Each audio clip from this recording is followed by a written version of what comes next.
Hi, in this episode, we're going to talk about the reboot command. Although it may seem quite simple, when you're working remotely or accessing a server which is maybe in the cloud, it's difficult to really find the physical switch and turn off your computer or reboot your computer.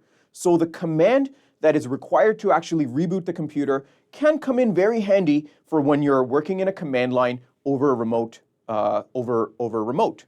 So 3 different ways to reboot your computer. The first is by simply with the reboot command. This will immediately reboot your computer.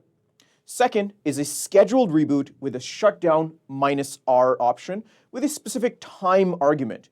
This gives a few complexity to the reboot command where you can decide a certain period of time to wait before executing that reboot.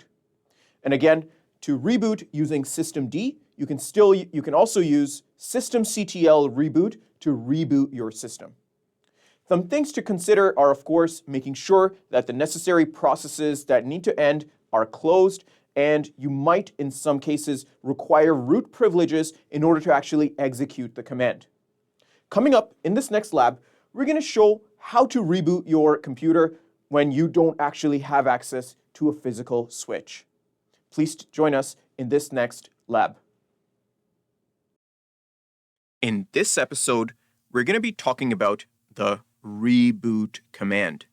The reboot command, it will reboot the system, of course, after shutting down all the services. To reboot the system, you can type a very simple reboot, and it will immediately perform a reboot of the system.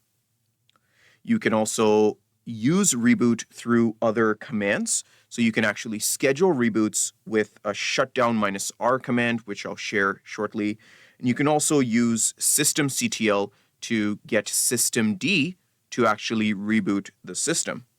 For that one, you do need root privileges, but if you're a regular user, the reboot command works just as well, immediately rebooting the system.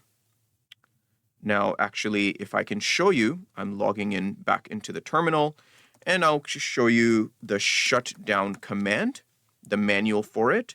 There is a -R option to actually type shutdown -R to, in fact, reboot the machine instead. You can also give a time argument here to reboot after some time. And of course, you can type Systemctl reboot to perform a reboot on using Systemd. That's all for the reboot command. I want to thank you for watching this episode, and I'll see you in the next one.